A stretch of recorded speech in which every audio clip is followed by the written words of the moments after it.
ای خالقی که خدایی را سزایی، ای احدی که در ذات و صفات به همتایی. بلغ العلا بکماله کشف الدجى بجماله، حسنت جمیع خصاله وصلوا علیه و آله. عزیزان نهایت معزز و گرامی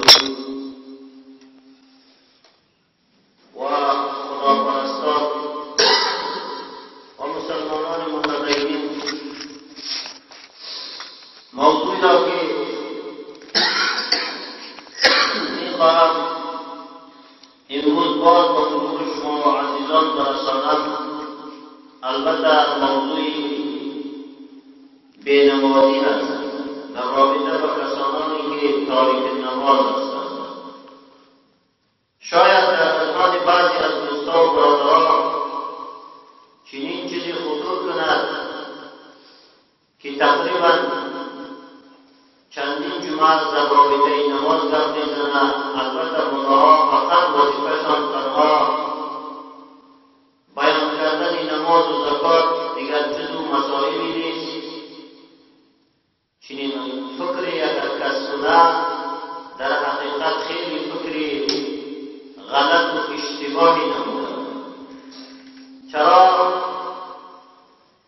اسلام دارای ابعاد مختلف و جنبه‌های مختلف است، اما مهمترین چیزی که در اسلام است بعد از ایمان مسائل نماز است. مسئله نماز مسئله ساده نیست، بنابراین مسئله خیلی ارزشمندی است که در جامعه اسلامی نقشی مهمی دارد. بنابراین اساس باید که در رابطه نماز تأکید زیادی صورت بگیرد.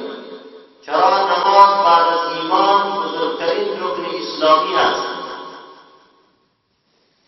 نماز چیزی است که تمام احکامات فرضیتش در زمین صورت گرفت. الله متعال آن را توسط جبرئیل علیه السلام و رسول گرامیش در زمین فرستاد و فرض گردانید.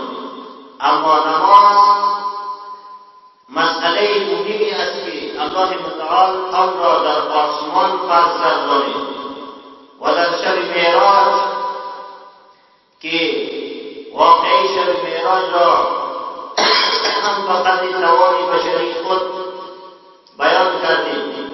در آن شب رسول گرامی اسلام صلی الله علیه و سلم با ملاقات پروردگار خویش رفت. در آنجا نماز را فرض گردانید و نماز را به حیثیت تحفه برای بندگانش روان نمود و این تحفه بزرگی از جانب رب العزت است. و نماز همچنان بازاری هست که مغازه‌ای هست که تمامی اشیاء در نماز و در آن بازار و مغازه پیدا می شود. خلاصه نماز حیثیتی و بازار و مغازه‌ای را دارد که همه امور زندگی انسان در آنجا حل می گردد و همه حوائج انسان از آنجا برآورده می شود. حتی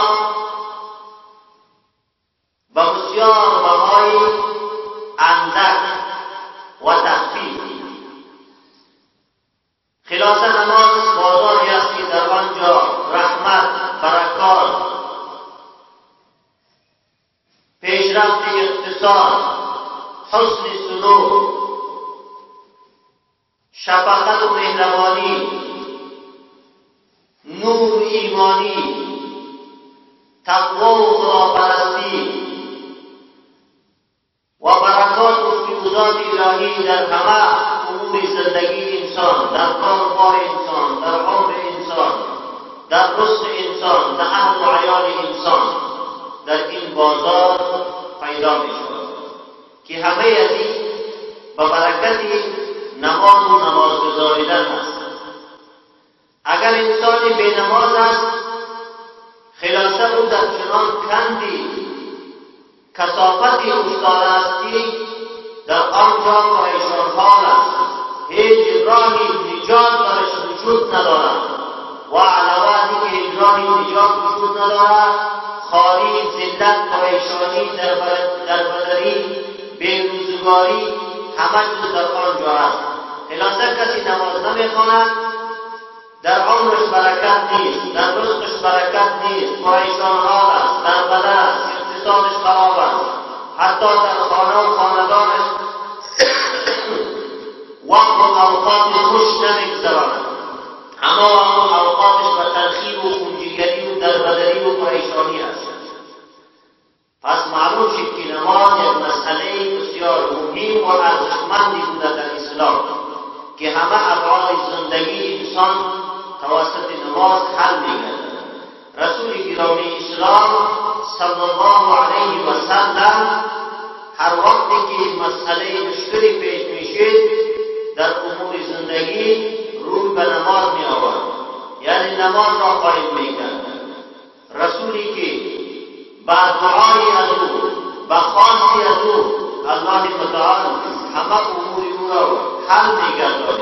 باز هم متوجه به نماز میشید، توسط نماز وسیله میجوید، توسط نماز خود را به الله وصل میکرد، راز و نیاز خود را به الله میکرد. پس ما هم باید توسط نماز خود را به الله نزدیک کنیم، راز و نیاز خود را به الله کنیم، حل مشکلات خود را از الله توسط نماز بخواهیم. اگر انسان در نماز قائم بود، نماز به همه شرایطش و به اوقاتش و به اخلاص کامل و پایبندی ادا میکرد بکنه، بنابراین همه امور زندگی از او آسان و خرسند تیر میشد.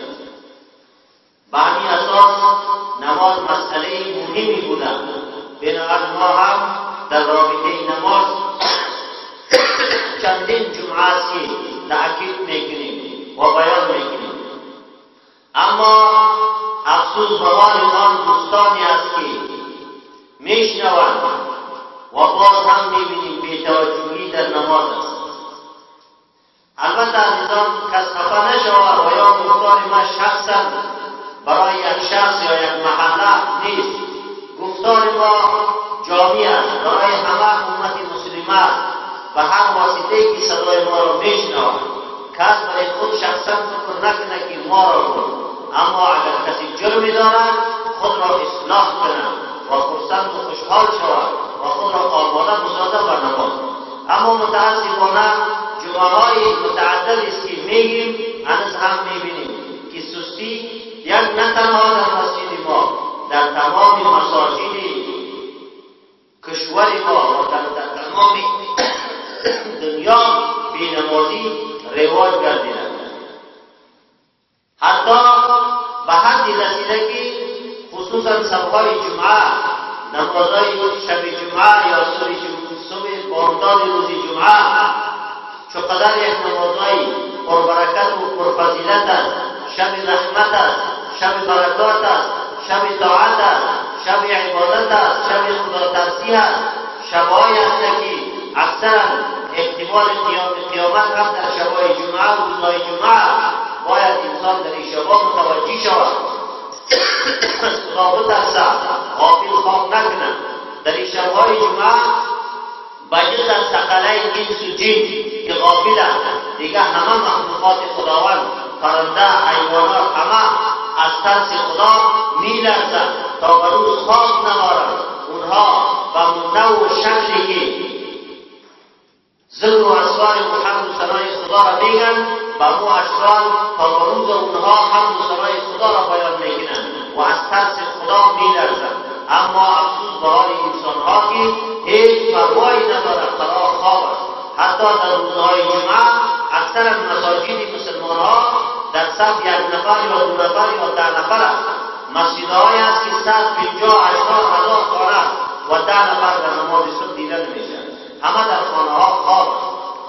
افسوس به حال آن برادرانی که البته این قدری که علما میگه و برادران هنوز هم متوجه نمیشن، باز هم به همون حالات قبلی میبینیم بینمازی هست. شاید که همین برادرهایی که پر نمیگیرن، توبه نمیگیرن، اصلاح نمیشن، حتما گفتار علما را متوجه نمیشن. اگر متوجه شوند یک حصه از آن بهره میگیرن و بناهن خود را اصلاح میکنن و یا به گفتار علما اینا اهمیتی نمیدن. اما در حالی که علما نه از قلب خود چیزی میگن، نه کتاب خود ساخته ای دارن، بلکه از قول خدا و رسول الله میگن. اگر چنان برادرانی که باز هم توجه ندارن، باز هم در خواب غفلت هستند، پرده غفلت از گوششان دور نمیکنند، نعوذ بالله احتمالی میره که بر گفتار خدا و رسول الله باور ندارند. ورنه گفتار علما گفتار خدا و رسول الله است، نه از قلب خود است، نه از ذهن خودشان و نه خودشان کتاب آسان باقی دارند. خب جای تأسف است که هر قدر میگیم عوض از اینکه مردم خوب شده بروند، پایبندی به نماز زیاد شود و هنوز هم بی‌توجهی صورت میگیرد. بنابراین خاص عزیزان گرامی، در چند جمعه گذشته فضیلت‌ها، برکت‌ها، فضائل و همه چیزی نماز را برایتان بیان کردم به قدر توان طاقت بشری که در آنها کسانی که عابدین راستین هستند، نمازگزاران واقعی هستند، الله متعال برایشان چی نعمت‌های آماده کرده همه را به قدر توان بشری و سرمتان رسانده.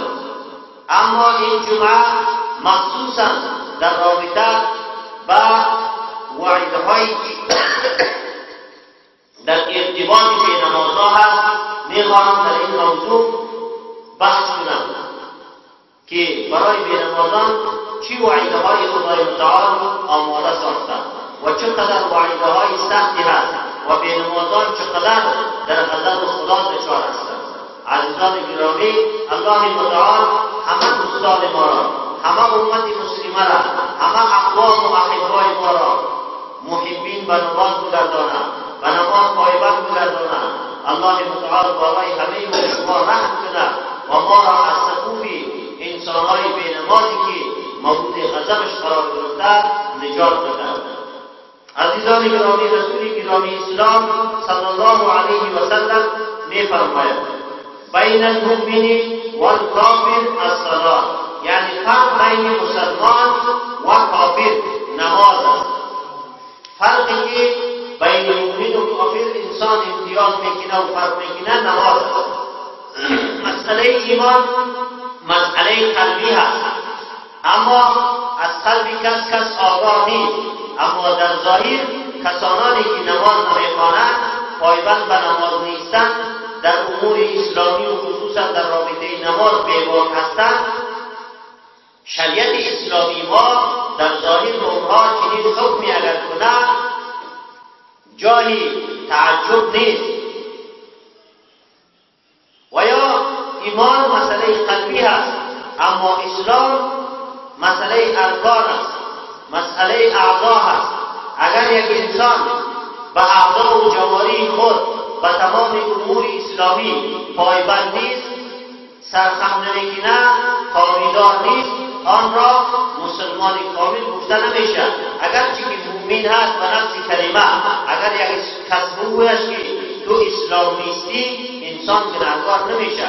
اسلام با معنای تسلیم شدن، منقاد شدن به حکم خدا، فرمان بردار شدن به حکم خدا. اگر کسانی که به اعضا و جواری خود احکامات خدا را اجرا نمیکنه، آن در تحت اسلام داخل نیست، از دایره اسلام خارج است.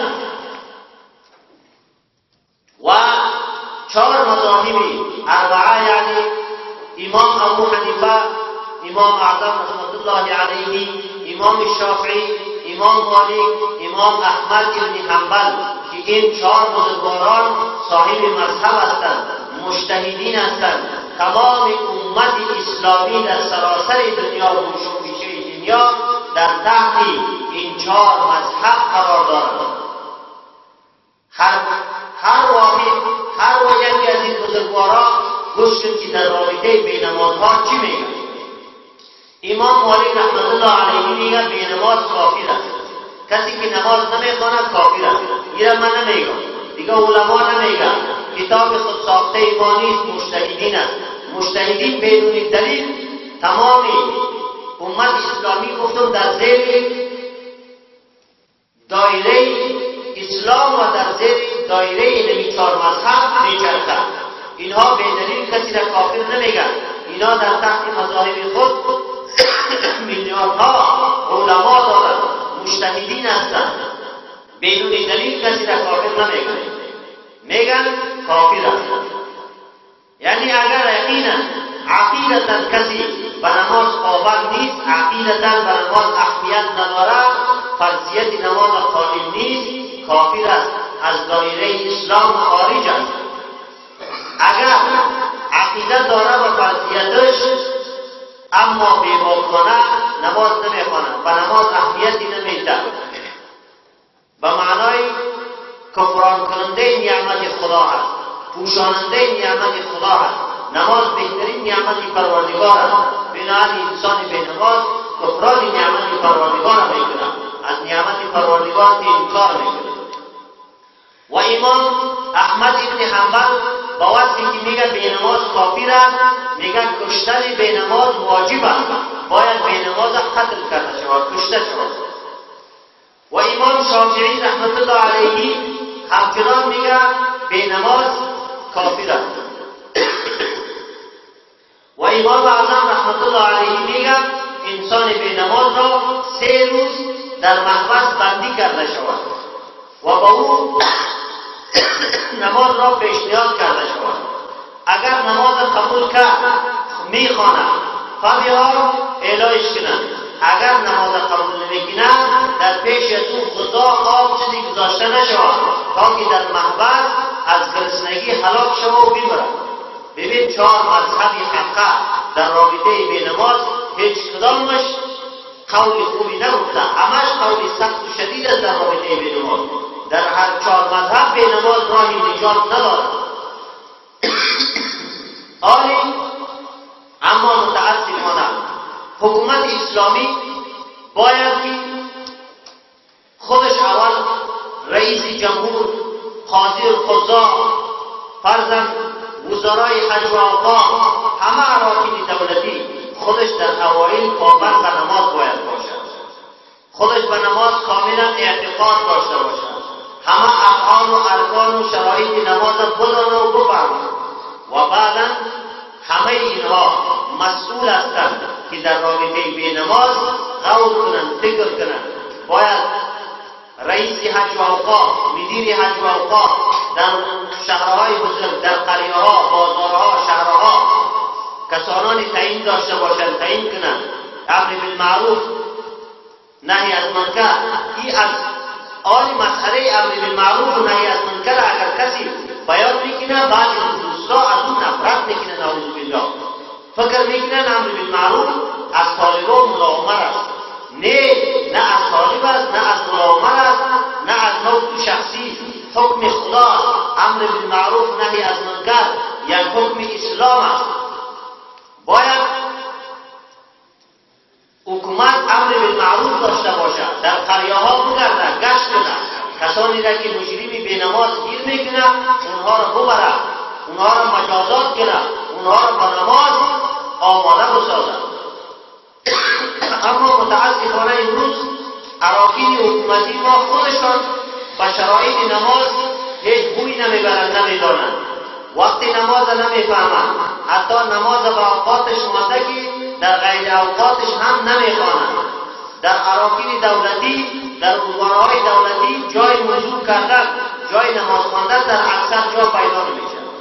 اکثر از بزرگای ما، وزیرای ما، من شخصا به کس توهین نمیکنم، کسانی که چنین هستند خودشان بپذیرند، حتی از رؤسا گرفته پابند به نماز نیستن، اکثر شرایط نماز خودش نمیفهمند. پس وقتی که ملای بیچاره در گنج مسجد به نمازی را میبینند، ملا چی رقم او را مجازات کنه. اگر ملا او را در چنگال حکومت تسلیم کنه، عوض از این حکومت او را مجازات کنه، از او پشتیبانی میکنه و شاید که ملا را هم تهدید کنه. ولی این وظیفه حکومت است، وظیفه ملا هست.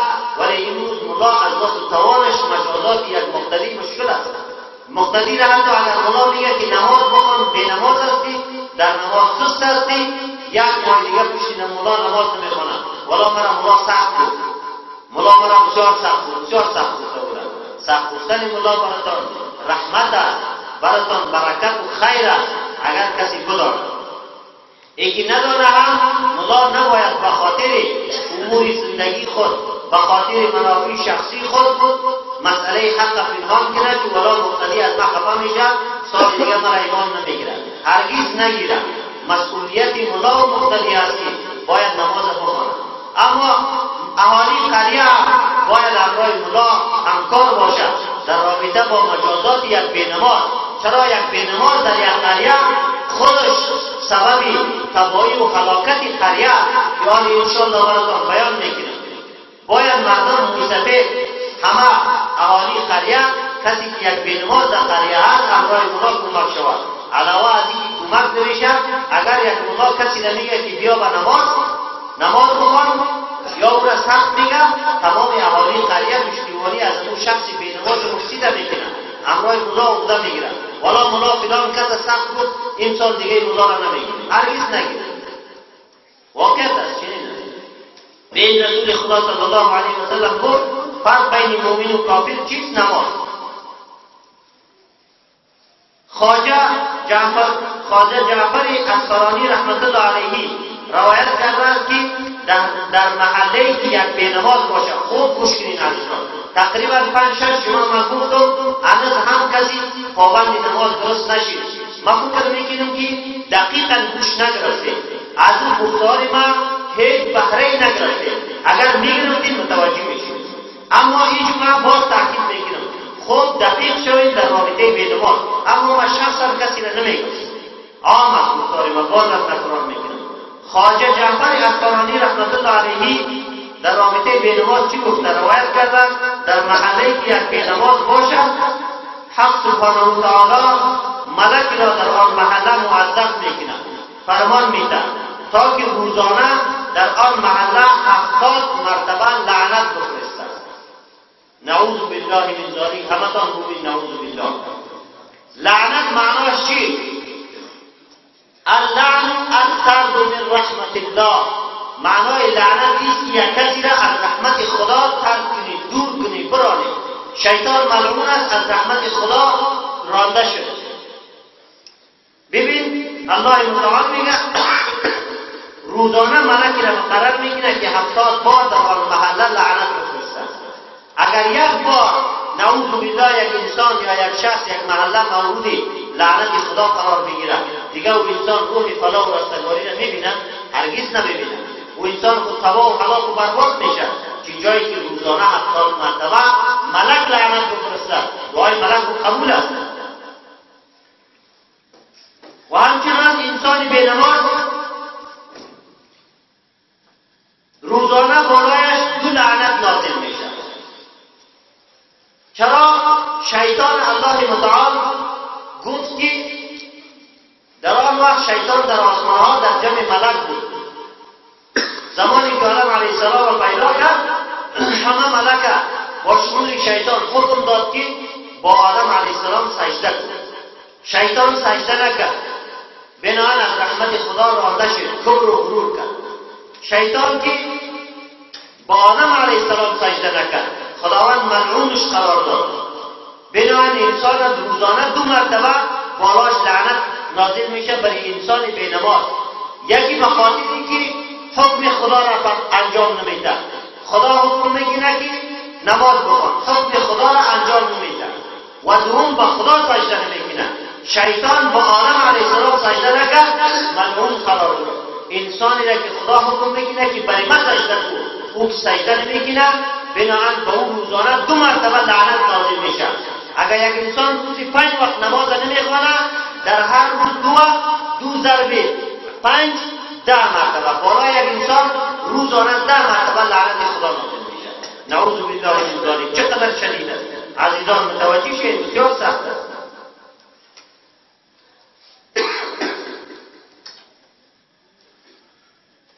امام ترمذی رحمت الله علیه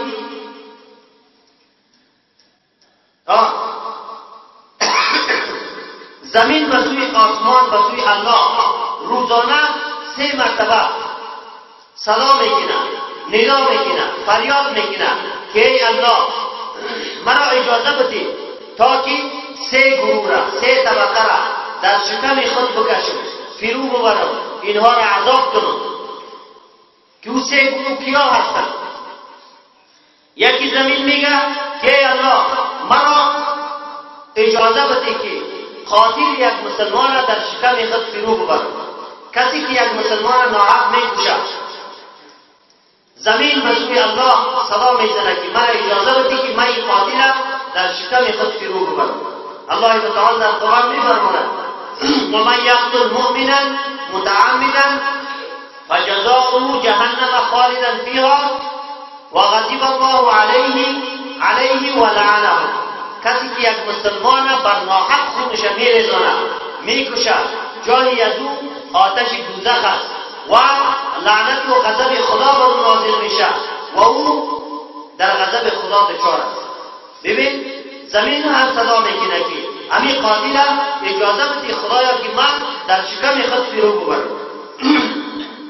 و امام ترمذی رحمت الله علیه اما از عبدالله ابن عمر رضی الله عنه روایت میکند که رسول الله صلی الله علیه و سلم فرمود لزوال الدنیا اهون علی الله من قتل رجل مسلم. یعنی نابود ساختن دنیا، خراب ساختن دنیا و پیش خدا آسانتر و سبکتر است از قتل یک برادر مسلمان، یک انسان مسلمان. یک انسان مسلمان از کشتن و پیش خدا اینقدر جرم بزرگی است که انسان گویا تمامی دنیا را ویران کرده باشه، اینقدر جرم نیست. و دوم کسی را که زمین به سوی خدا صدا میزنه که مرا اجازه بدی که من انسان در شکم خود فرو ببرم. کی است؟ انسان زانی، مرد زانی، جوان زانی، پیر زانی، زن زانی، دختر زانی، ولو جوان باشه پیر باشه، زمین صدا میکنه که خدایا این انسان است، مرا اجازه بدی که من این انسان زانی را در شکم خود فرو ببرم. انسان زانی فکر میکنه که بعد از غسل کردن من پاک میشم. انسان زانی هرگز پاک نمیشه. آب از انسان زانی و زانیه نفرت دارد. او همیشه ابد جنوب است و انسان جنوب هر عبادتی امکنه قبول نیست الا مگر توبه بکشد، بعد از توبه پاک شود. آب انسانی را پاک میسازه که با زن حلال خود میرسه و غسل میکنه پاک میشه. انسان جنوب هرگز پاک نمیشه توسط انسان زانی، توسط غسل کردن هم پاک نمیشه. سیم کسی را که زمین صدا میکشه به سوی الله که ای الله مرا اجازه بده که من انسان در شکم خود فرو ببرم، انسان بینماز. کسی که نماز نمیخوانه زمین صدا میکنه به سوی الله که ای خدا این را اجازه بده مرا که من انسان در شکم خود فرو ببرم. چقدر سخت است. زمین هم از انسان بینماز نفرت دارد. انسان بینماز بد میبینه، میخواهد که انسان بینماز عذاب کنه. زمانی که هیچ انسان از مرگ خلاصی ندارد، همه ما شما در شکم زمین میروید، آنجا با ثابت میشه که زمین امثال همراه انسان بینماز چی معامله میکنه. الله متعال خودش رحم کنه و نجات بده.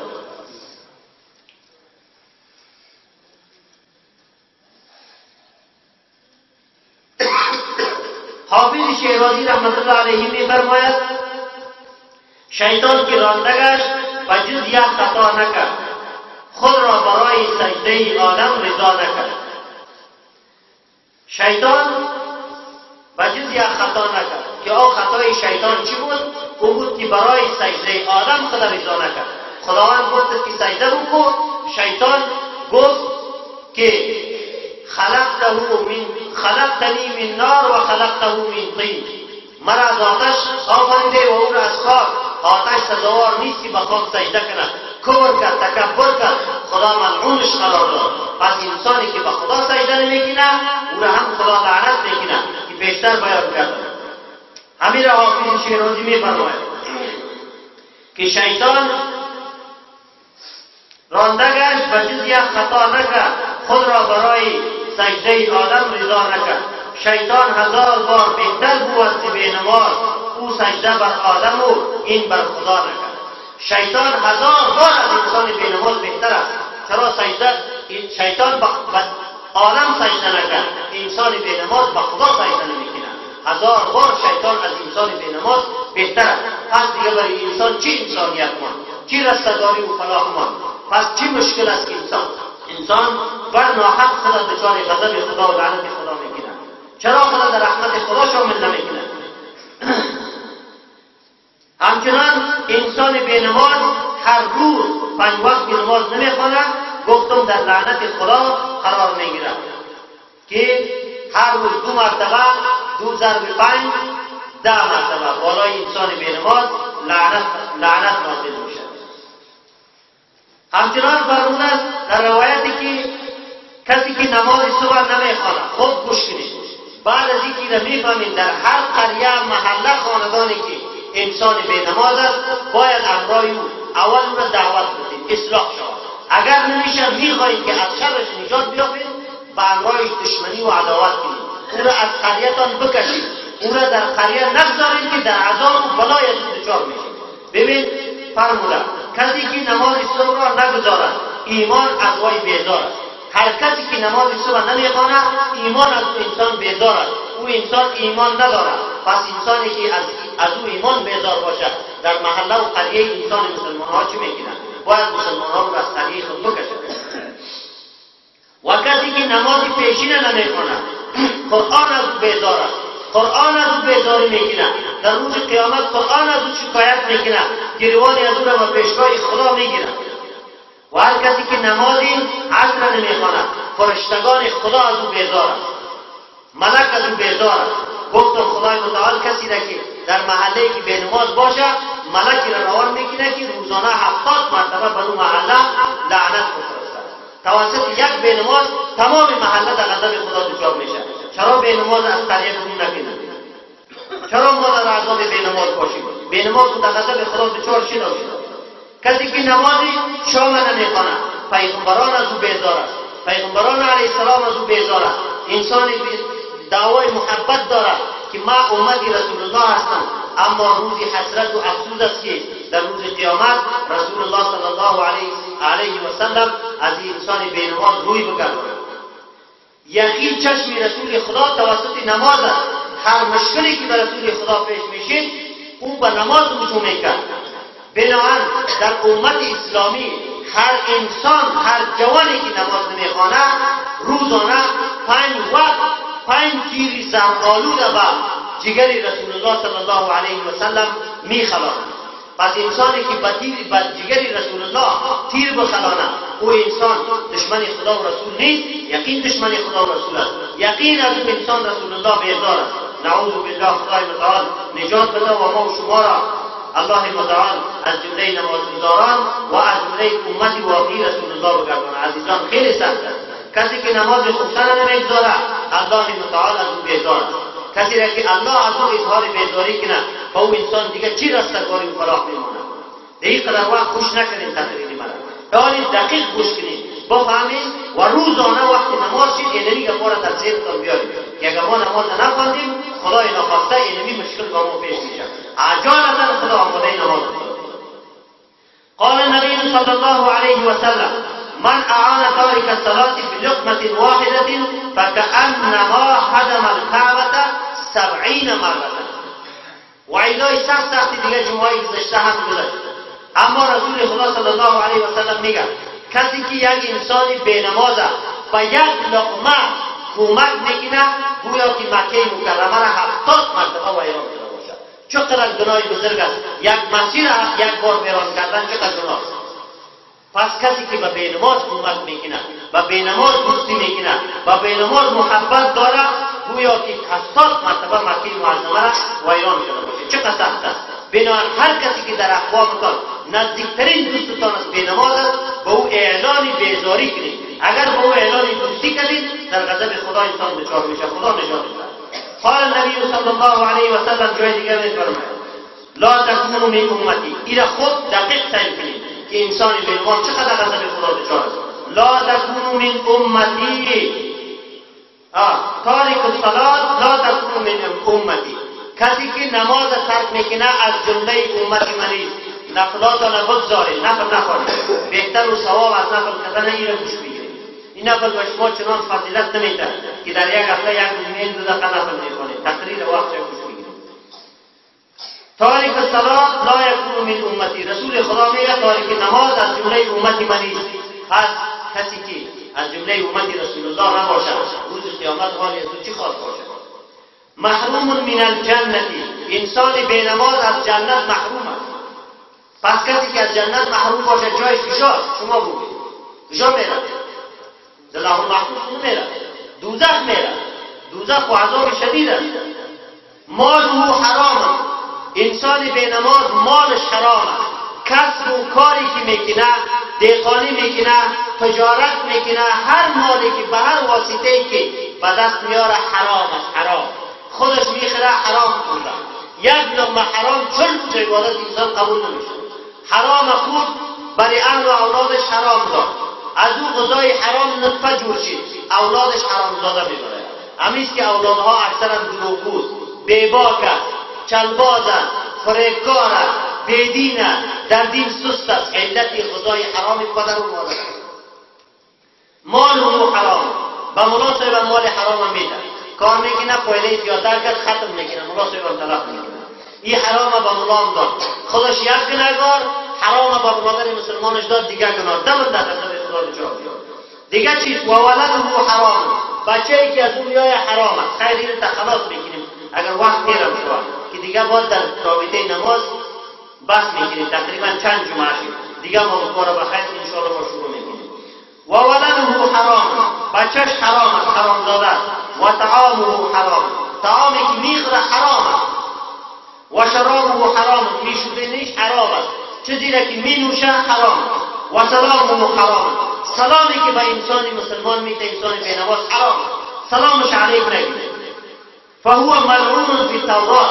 انسانی که بینواز است در تورات هم لعنت کرده شده.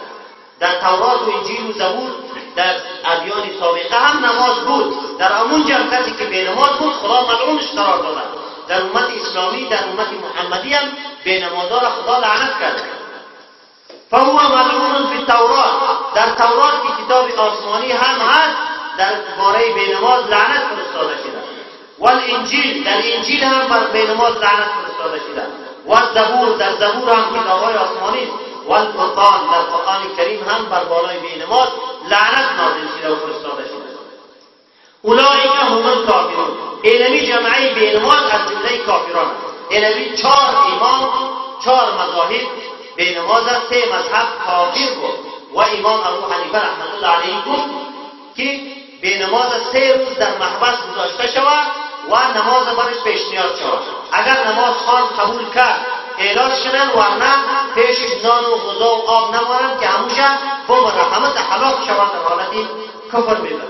انسان بینماز کافر است. اولئک هم الکافرون از جمله کافران است. اگر کسی یقینا نماز عقیده ندارد کافر است. اگر عقیده داره نمیخواند منکر نعمتهای پروردگار است. حضرت ببین دیگه 4 یار کبار صحابه جلیل قدر خلفای راشدین در رابطه بینماز چی گفتند؟ حضرت ابوبکر صدیق رضی الله عنه فرمود از شومی یک بینماز 40 خانه خراب شود عجیب نیست. یک انسان بینماز از شومیش اگر 40 خانه هم خراب شود تعجب نیست. پس چرا بینمازها را در قریتان جای میدید تمام محله و قریتان خراب شود؟ به خاطر یک انسان مفسد بینماز چرا در غضب خدا و هلاکت دچار شد؟ چرا دست به هم یکی نمیکنید مفسدین و بینماز را گم کنید؟ چرا ملا اگر یک بینماز سخت میگه همتان علیه الله کین میکنید؟ چرا خدا در غضب خدا دچار میکنه انسان ها؟ تنها شما را نمیگه، عامت هیچ کس شخصی کس نمیگه. و حضرت عمر فاروق رضی الله عنه که میگه اگر 40 شهر خراب شود جای عجیب نیست. به سبب یک بینماز مفسد اگر 40 شهر خراب شود جای عجیب نیست. امروز یک در بدری در وطنهای اسلامی خصوصا در افغانستان ما در بدری و پریشانی و خرابی و کشتار و بدبختی که هست ما دچار یک قدر مصیبت هستیم. چرا؟ بینمازی زیاد است، خصوصا در قشر جوان ما که خواب میشه صبحی تا یک هفته جنوب اکثرش میگردد، اکثرا هفته و میبره جنوب میگردد. در خانه ای که به طور عادت از اول شب تا به آخر شب انسان جنوب باشد، در اون خانه رحمت خدا نازل نمیشه، اون خانه از رحمت خدا محروم است. اکثر جوانان جنوب میمانند در خانه تا افطار برآمد در نماز نمیخوانند. حضرت عثمان غنی چی میگه؟ حضرت عثمان غنی میگه اگر چون محله خراب شوه هم جای تعجب نیست. حضرت علی کرم الله وجهه میگه اگر از مشرق تا مشرق خراب شوه جای تعجب نیست. به سبب یک بنماز از مشرق تا مغرب احتمال خراب شدن دارد. پس ببینید نتیجه اعمال خدا که امروز به این قدر بدری و بلا دچار هستیم، نتیجه اعمال ما. چرا گریان نمیکنیم به نتیجه اعمال ما؟ چرا پشیمان نمیشیم؟ ولی رحمت خدا بے پایان است. کسی ناامید نشود در عمر ما نماز نخواندیم والا خدا از بالای ما غضب است، دیگه ما راه نجات کامیابی نداریم. نه، ولا تقنطوا من رحمت الله، از رحمت خدا کس ناامید نشود. هر وقت توبه کنه الله متعال توبه پذیر است، میپذیرد. در آخر این تمامش وعید برای بینماز بود. کسی که بینماز بود چقدر شدید وعید است. و رحمتهای خدا را هم بر بالای بینمازا بر بالای نمازگزارا بیان کردیم جمعه گذشته. اما در آخر یکی از فضایل نمازگزارا را دیگه هم بیان میکنیم تا قلب نمازگزاران مؤمن خرسند شود و بینمازا هم متوجه شود که ما از این عذابا خلاص شده و به رحمت خدا نائل شیم و این را متوجه شود. این حدیث است. قال النبي صلى الله عليه وسلم من صلى 5 وقت بجماعة أعطاه الله تعالى أجر 1000 شهيد الذين قتلوا في سبيل الله صابرين مقبلين غير مدبرين. کسانی که نماز میخوانند الله متعال برایشان نماز البته با شرایطش با اخلاص با وقتش پابند 5 وقت نماز با جماعت میخوانه الله متعال بر یدی چی اجر پاداش میده؟ اجری 1000 شهیدی که در راه خدا شهید شده. این تو شهیدی هم که در شدت جنگ صبر کننده باشه و روبرو روانده باشه بر علیه دشمن، پشت گرداننده نباشه، فرار کننده نباشه. چنین مجاهد، چنین شهید خدای متعال چقدر ثواب و فضیلت داره. برای انسانی که نماز با وقتش با شرایطش با اخلاص میخونه اجری 1000 علمی قسم شهید میده. چقدر فضیلت است. چرا؟ چی مشکل داری؟ اگر کاروبار من باشه، اگر امروز گفته شود که در شهر اگر 4 بجه شب رسیدی یک حاجی صاحب یک تجار میاد 1000 روپیه میده، ولی که از 2 بجه شب خواب نمیشید، تمام شب کاتم مهیا میگیرید، زن و فرزندم در خانه میگین که متوجه باشید که مرا وقت بیدار کنید که از 1000 روپیه نماند. اگر در نماز صبح خوانده ملا صاحب خدای ناخواسته نعوذ بالله دول بگیره در داخل محراب دول بزنه، والله که موسیقی و موسیقی و تکلا هم خواب نمیکنه. 4 بجه شب در مسجد حاضر میشه که از دول و از ساتیری نمانه، صدای دول بفهمه. ولی نماز که میشه همه خواب است. شب دراز است، مانده شب سوتاست، والا مانده بودم، والا اندک مریض بودم، گشا بودی فلان خان در نماز نبودی، والا اندک مریض بودم، والا امشب مهمان داشتم تا 12 بجه 6 تا. خطیب مهمان معزز تا 12 بجه چی کردی؟